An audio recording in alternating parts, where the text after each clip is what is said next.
Welcome in, everybody. Purple and Gold Podcast, Wednesday, February 4th. We are 9 days away from the defending national champion LSU baseball team taking on Milwaukee. Single digits now on the countdown clock.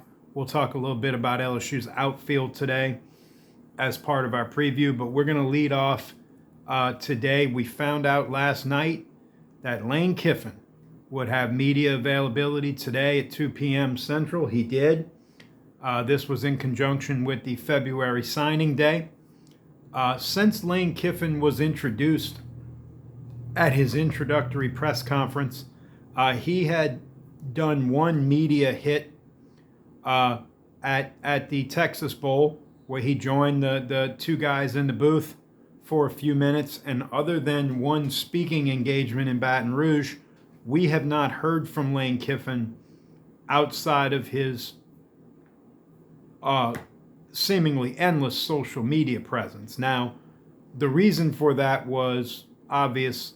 Lane Kiffin and his staff have been hard at work in putting together this roster and putting together his staff and bringing in 13 new coaches and 60 new players after signing the last two guys today. So some news and notes from his press conference. He was asked about Sam Leavitt's availability for spring, and it does appear that Sam Leavitt will be limited. He can do some throwing. He'll be available for some 7-on-7 stuff. He won't do any team drills. And as suspected, Lane Kiffin sort of alluded to the fact that this would be good for Husan Longstreet and for Landon Clark, the other two quarterbacks they brought in. Lane mentioned about how his offense is built on tempo. His offense is built on being able to push the tempo. So it'll be good for those guys to get reps. It'll be good for Sam Leavitt to get all of the mental reps and still be able to throw the football.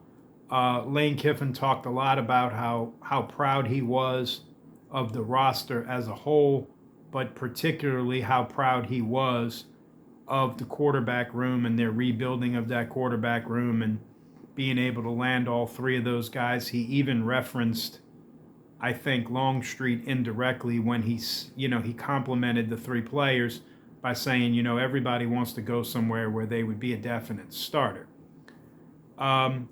He touched on a few other subjects, NIL, a lot of roster building, a lot of praise for his staff, particularly for Billy Glasscock, a lot of comparisons, and I think this is obviously where this is headed, to running this like an NFL team. And Lane even gave himself a pat on the back when he said, look, I was ahead of this, when I hired Billy Glasscock a few years ago, to be a general manager. And I think it's their evaluation, and he talked about that relative to the transfer portal class, and I think it's their ability to sort of delineate salary and run it like an NFL operation. So, for example, you can't sign 43 players out of the transfer portal to high-end contracts. Some guys have to be developmental pieces, right? You don't, as an NFL team, you don't sign 30 free agents and give away or trade away all your draft picks, right? You need those guys on those sort of rookie contracts. Well, here in a college situation, you're going to need some developmental guys, right, who are not getting paid big bucks, but still have 3 and 4 years left to play, and hopefully they would grow, and as they grow, their salary and their playing time could increase. He talked about bringing or keeping Blake Baker and Corey Raymond. He called Corey Raymond a no-brainer. He talked about how he had admired Blake Baker from afar and even had a conversation at one point with Blake Baker about coaching with him prior to him becoming the LSU coach. One of the things that I thought was funny today, when he referenced anything with his staff or anything prior to this, I don't believe he said the words Ole Miss. I think he said the prior place where we worked is how he kept referring to it as the prior place. I just thought that was interesting because I didn't have many criticisms of Lane's introductory press conference, but if I had one, it was that I still thought he showed an awful lot of love to Ole Miss, which he did. It was still fresh at that point, and he had left them, and they were in the playoffs, and we know that whole deal. And I think, he talked today about how LSU is just different and how great this place has been and how great Baton Rouge has been. Bar owners, restaurant owners, business people helping to recruit this roster. And he really genuinely seems to believe, which I also believe, this is a marriage made in heaven. He talked about the people of Louisiana. He talked about how they like his not taking no for an answer in recruiting and his flying to the Nashville airport to just go find Sam Levitt somewhere in the airport to talk to him one more time before he went and visited Miami. I can tell you, as an LSU supporter, fan, person who, sort of covers all of this in depth, this is the best that I have felt about where LSU's football program is since probably the very early days of Les Miles. I really believe this is a match made in heaven. I would be shocked if Lane Kiffin is not successful here, and I would be shocked if LSU doesn't have way more stable seasons ahead, less fluctuating between a national championship and a 7-6. I believe Lane Kiffin will build this with a foundation, and and he talked about that today, going to all Louisiana high schools, building the roster that way. As I said yesterday when we were talking about Adrian Lamb, I think he will marry his ability in the transfer portal and marry that with LSU's outstanding recruiting base. So I thought it was a great press conference today by Lane. He's very well spoken. He's very thoughtful. He has a lot of the Nick Saban mannerisms down, and I would just tell all the LSU fans, strap in. It's going to be a fun ride. All aboard the Lane train. With Lane at the helm, this is really going to be a fun ride. So let's talk a little bit about LSU's outfield. We're doing our previews. Yesterday we did infield. If you want to go back and watch and listen to that, it's on my social media feeds, and it's, of course, on YouTube.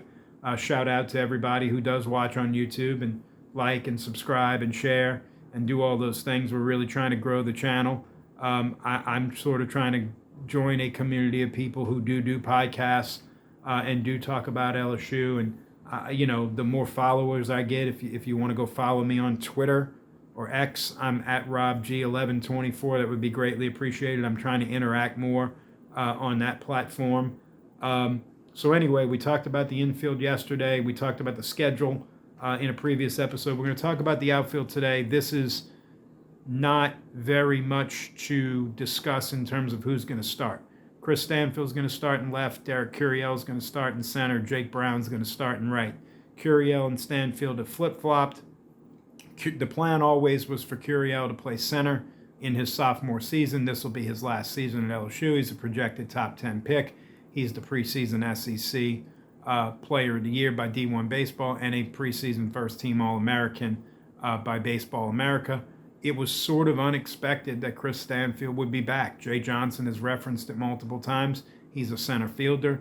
He led this team in doubles. He hit, I believe he was there, I believe he hit over 300 in SEC play. Jay Johnson did not understand why Chris Stanfield didn't get drafted. And it's a big bonus for LSU to have him back.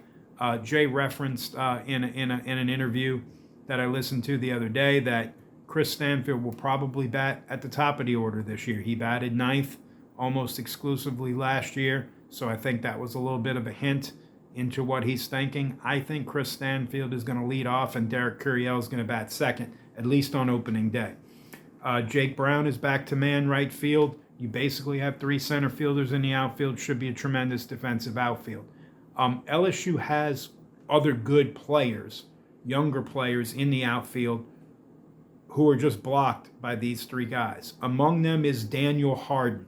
Daniel Harden comes to LSU from McLennan Junior College. He played baseball and football for Catholic High in Baton Rouge.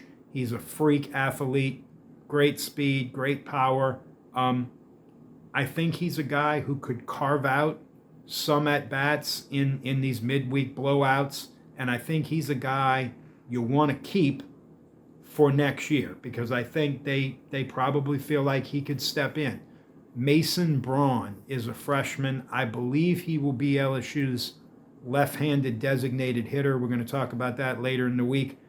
He is a first baseman. He was the number one first baseman, number one player in the state of Indiana. He's from South Bend, Indiana. I believe he will be LSU's first baseman next year when Zach York moves on. He can play some outfield. William Patrick, another freshman, super fast guy, speedster, probably needs some more experience, some more seasoning. Again, could he get some at-bats in some of the blowouts? This is all to say that I think the next crop of LSU outfielders, at least in the case of Harden, and I think Braun at first base, these guys are on the team already. Jack Ruckert, Ethan Kloss, who we didn't talk about in the infield preview because they're freshmen and they're backups. I think it's going to be important for LSU's staff to manage some of those expectations this year and to keep these guys around for next year, because next year's this LSU baseball team is going to look vastly different because you are losing a lot.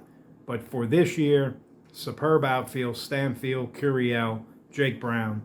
Just a little bonus fact, I think Jake Brown could be a 15 to 17 home run guy. We've all seen the home runs in the past that Jake Brown has hit. He's doing better against left-hand pitching. And I mean, the ball just jumps off of his bat in a way that it doesn't off of other people's bats. I think back to that 3-run homer he hit the Sunday game against Tennessee into the diamond deck in the sunshine. He hit it over the diamond deck. You think about that absolute rocket 2-run homer he hit against West Virginia in the Super Regional. When Jake Brown hits them, they go. So I look for Jake Brown to have a big year. So we're going to talk tomorrow about designated hitter, and then we're going to start to get into the pitching too. We'll probably break up starting pitching and relief pitching. Again, 9 days away. Tomorrow, LSU softball gets underway, 6 p.m. Central, and that'll take you right into 8 p.m. Central tomorrow night, ESPN, the 5th-ranked Lady Tigers on the road at number 4 Texas. LSU, of course, beat Texas earlier this season in front of a sellout crowd at the PMAC. Lady Tigers have won 7 in a row after losing their first 2 SEC games. I will be here in the Tiger Den watching it, having a beverage.